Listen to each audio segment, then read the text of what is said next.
Will Ashes of Creation suffer the same fate as New World? I hope not.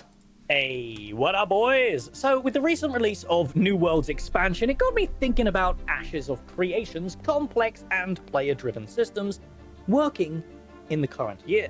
Obviously, New World's attempt at creating a pseudo-player-driven world failed on multiple levels due to both player mentality and flawed design, and has never really recovered, as it's shown by their Was lacking a lot on being release. less of an improvement in the last 2 years than I thought it would be. So, can Steven's vision really stand the test of time despite its systems being very similar to New World?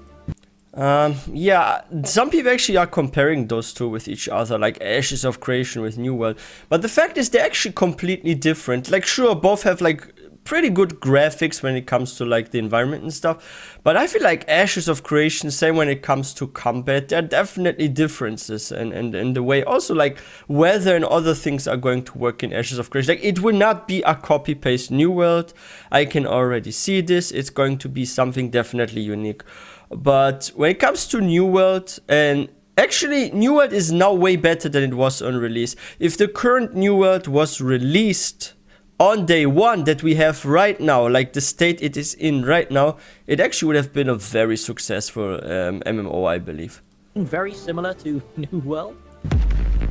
But before we get into that, our beautiful patrons and coped out the wazoo Twitch subs and I would love for you to grab yourself a Coca-Cola, because I know what you're thinking. Aside from the static air that fills your head, your knee-jerk response is to furiously type out, "That can't be true! New World is complete garbage! Don't hear it, cash grab marketing rate for a multi-million-dollar company." And Intrepid Studios is an indie developer with passion and care for this product, and they don't want to exploit anybody. I mean, that's how it appears, right? Cosmetics. And yeah, you know what? I agree to an extent, but it's still fun to discuss these topics, and I think it's important to arm ourselves with this knowledge to for Intrepid Studios, I'm gonna be honest, like, Ashes of Creation is actually their future. If this game is not successful and it sucks, it's over for this gaming company. Like, they will never ever set foot in the gaming industry if this game is not a success, because first impression matters always, right? I mean, why was Blizzard, for example, like, why are they so successful and got so big? Because their first games, their old school Warcraft strategy games, their first Diablo 2, because they were a success. That's how they actually built up their image and got into like other projects. How even Overwatch came to be a very successful game that has nothing to do with their past, how they started, right? And even the same with like Bethesda. Like, look at their old school Elder Scrolls games. Look at freaking old school, like Elder Scrolls Morrowind, for example. I think that's when they like really grew as a company, right? With their first Fallout game and all that. And then like new games came and stuff. Like, as a gaming company, you need to have a good impression on the market. If you make a couple of very shit games, like 1 or 2, and those are your first releases, like, it can actually destroy your future, because now everyone that reads, for example, like the name of your company on a new game that comes out, they are going to judge the game based on your image. That's how it is. Like, first impression matters. give the correct feedback during the upcoming Alpha 2.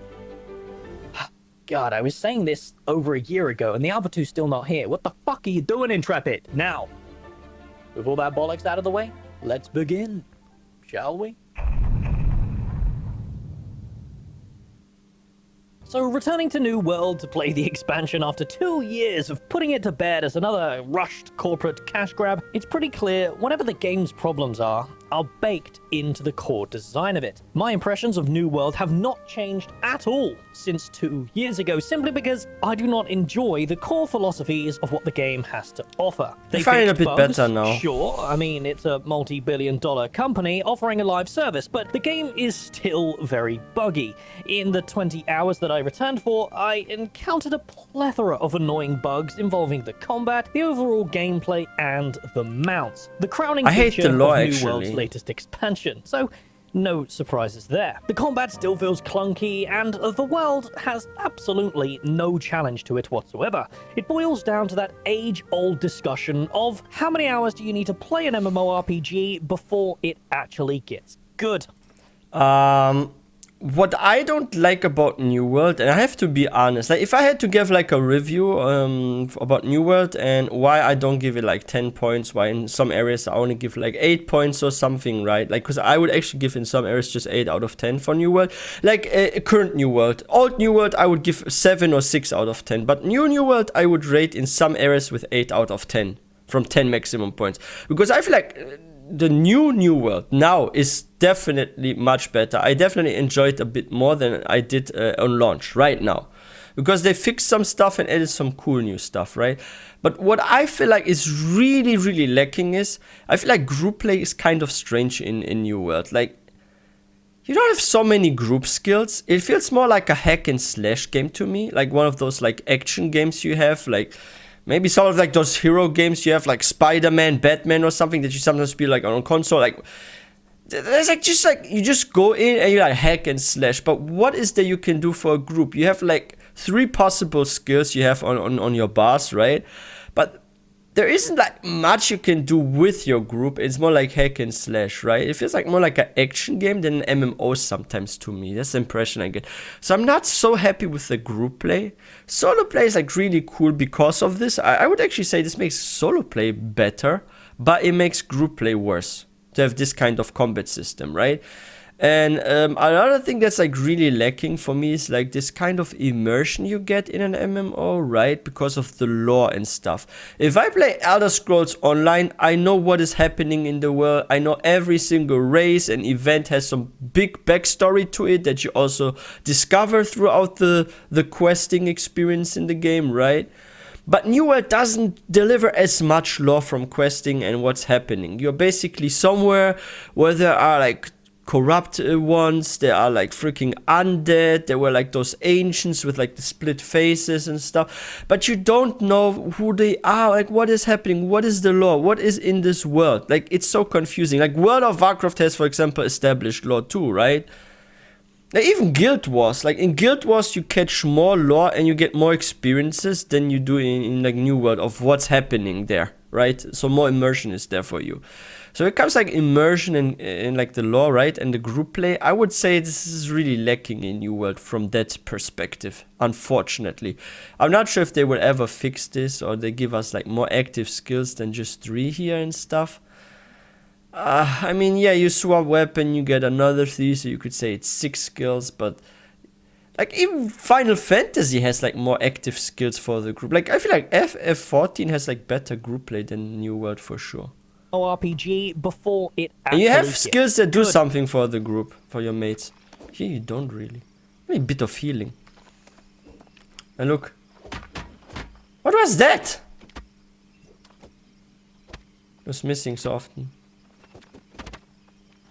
One of the main reasons why I think Classic WoW still remains a top-tier MMO is because right from the get-go, the world challenges you. And Yeah, that's pretty prevalent you can because die hardcore easily. Classic WoW is still popping off. Okay, level 11. I'm level 9. Watch this. Watch this. Oh. Ah! After all, why Was this offer hardcore? meaningful challenge when the risk of death could cause Amazon Game Studios to miss out on some of that sweet, sweet Battle Pass money? The New World Copium addicts in my chat were adamant it gets a lot better post level 30, but I already know that they're lying. Oh, because you this have to isn't my try first retail time WoW. journeying It's to easy max like that level. too. Finally, there was some severe ping issues at peak times in EU, which is ironic considering this is supposed to be an FPS-oriented MMORPG. Again, this is why action combat MMORPGs have failed time and time again, with the exception of Black Desert Online. Oh, this, like, yeah, look at the animations and stuff. Like, combat is cool in BDO.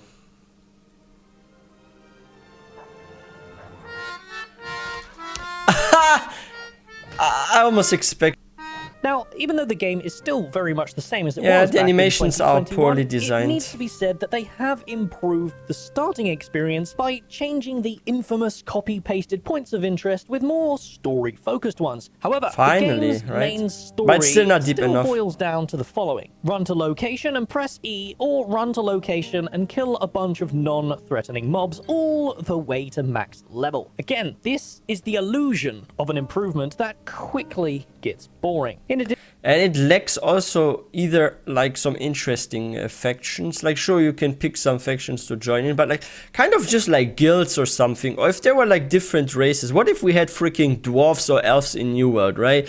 And you can even play them, so you have like more character options, right? And they maybe have some cool backstory. Like maybe there's a dwarven city in a mountain, or there are like elves that live on freaking tree houses or something. Like that could have added more races as well to New World, or some interesting guilds or factions, right? What if there was like a treasure hunter guild or something, right? I think that would be cool, right? Or some bounty hunters or something, or maybe there was some sort of dark brotherhood, like assassin, like guild you can join mid-game or something. Like that could have created either more races or factions or something. I feel like there are also not many newer when I think about it now, right? it's boring. And you In get like addition, it unique doesn't rewards appear for doing that the quest end line. game has improved at all either. The crafting end game is still shallow as all hell, and the game is still very theme park heavy, running Mythic Plus style dungeons and raids with an open world that consists of running around in a large raid group, pressing E on a bunch of chests for risk-free loot, or dropping AoEs on premeditated boss spawn For timers spiders. for risk-free loot again. Not exactly my idea of riveting content, which concludes my review of New World in 2023. Is a slightly polished turd still a turd? But this video isn't supposed to be a New World review. Now, on to the discussion at hand. With New World's design being heavily inspired by Steven's vision, it sparked a fair few arguments in chat about the viability of this type of player-driven content in the modern era. As we painstakingly study every single frame of the live streams over at twitch.tv/Narcoverse, we discovered some interesting niches about Ashes of Creation's story arc systems. As you'll notice, the quest log for all of these consists of one thing: go to location and interact with it. Very, very similar to New World's chest runs.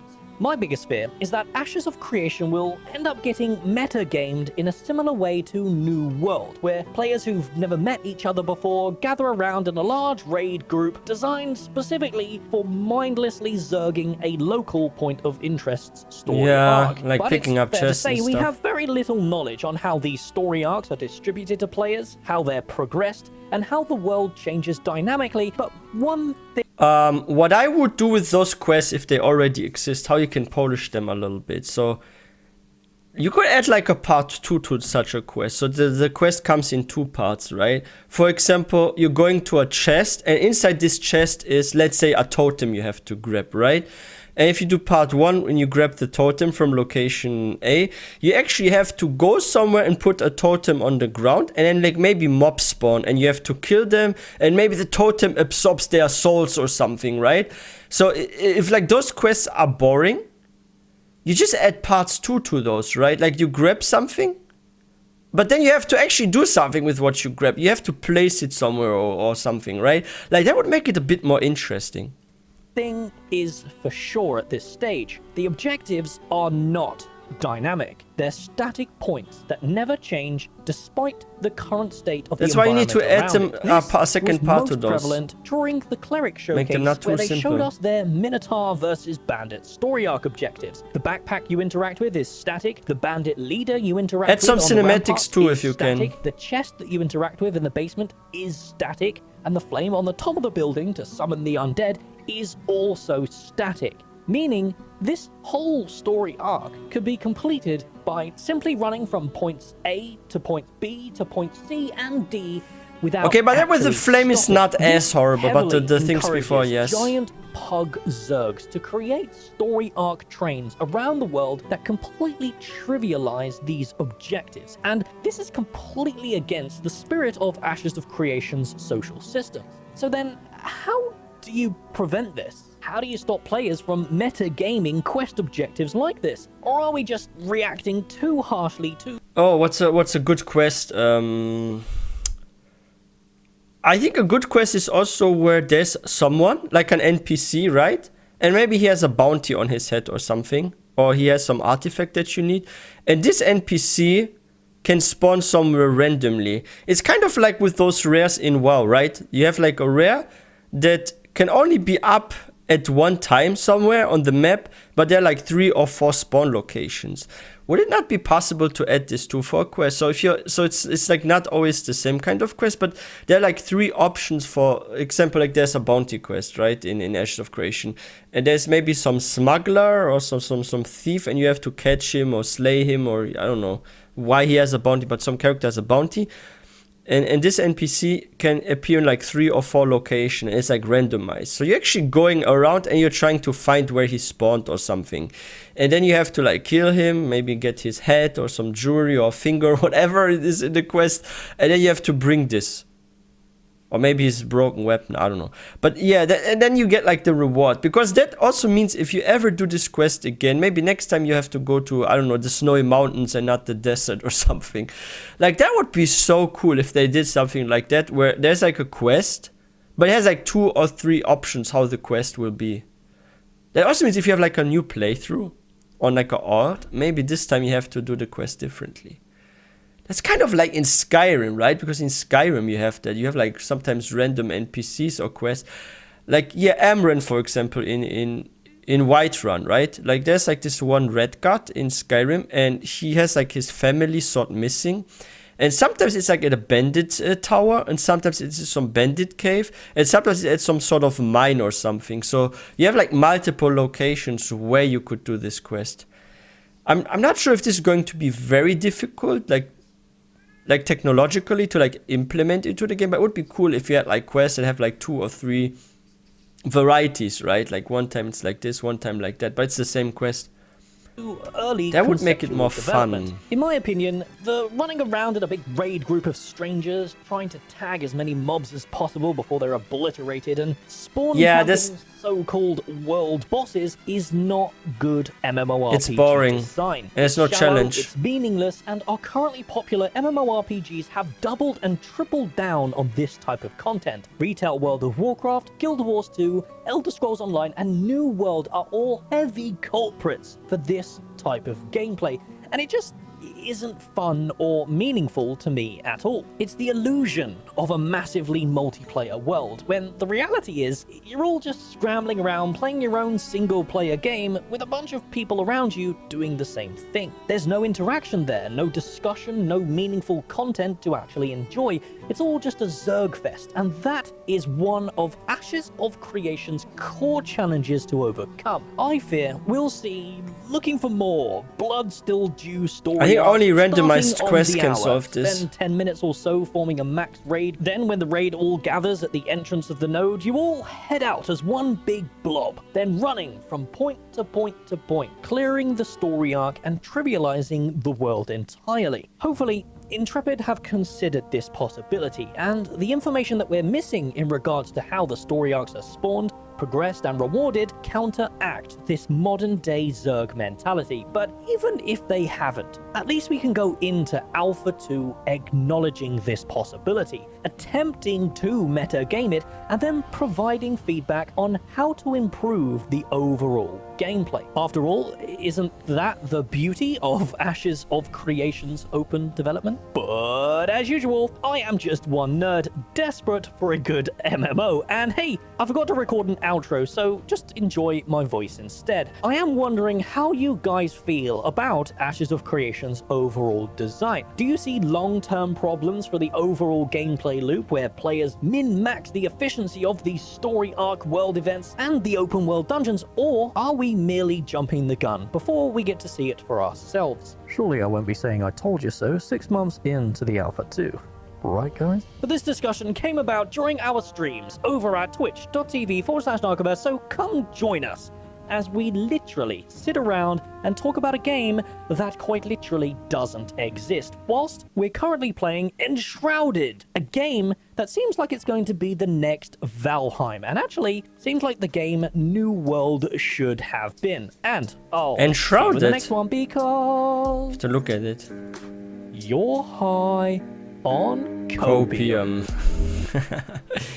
Yo. But yeah, this is actually true with those kind of quests where you have like one mob that always spawns in one location you need for a quest, and each time he's killed, others have to wait for it too. I think the only way to really solve this is either make some quests be an instance where maybe you even need a group to kill a certain boss, and you need like 4 players minimum for this, or 3 depending how good you are. And it's an instance where you spawn in, or you actually have like multiple spawn points for this quest or boss, right? So if some group loots it in one area, it's going to be in another area next time or something, for example, right? Or it can spawn simultaneously in multiple areas, but maybe one time it's actually you need a flask from a chest that's in the snow region, but the other time it's, I don't know, some diamond in a chest in the desert or something. Like, I think if you have like one guy that gives you a quest and there are like 2-3 locations it can come with at least, I think this will solve the camping issue. Just like the one there's like in New World, right? With where you saw like how they were like all looting the same chest or standing at the same boss that can spawn. I think this is the only way to actually fix this. Either instances for small groups, and you have to, but then you're actually forced to play in a group, what maybe some don't like. But at least you don't get this zerging thingy, right? Or like different spawn locations with different possibilities. It can be there or there. But yeah, we will see how they're gonna solve this. I don't believe that Ashes of Creation is going to have a launch as bad as New World. That is very unlikely, because I think they also are aware of what happened with New World. Because if I'm not mistaken, during one live, but this was I think 1 year ago, longer, I think Steven, he mentioned something about like they want it not to be with the launcher like New World or something. I think I heard this somewhere before from him, if I'm not mistaken. So I don't think it's going to be like that. We don't have to worry about that. But about the repetitive quests and about the lore, like it's always tough for first time franchises, like if they make their first game, to actually have good lore, because it's not built on something existing. For example, if you make now an MMO again about Lord of the Rings, you have so much lore, right? You have backstory. If you make a World of Warcraft 2, you have so much backstory. If you have an Elder Scrolls Online 2, you have so much backstory. Like, one of the reasons why WoW was also so good is because the immersion, the lore, the world was already there, because there were Warcraft strategy games it was built upon, right? But Ashes of Creation comes from no movie, from no novel, from no previous game. It's like a first thing, just like New World. And that's why it's going to be a challenge to establish some good lore and story. But it's in a long development, right? So maybe they had like years to actually create something fascinating that New World didn't, because it was a rush release, but we will see about that. But yeah, guys, if you are new to this channel, please don't forget to hit that subscribe button for more content. If you guys enjoyed this video, please don't forget to give this one a thumbs up, and I will see you guys next time.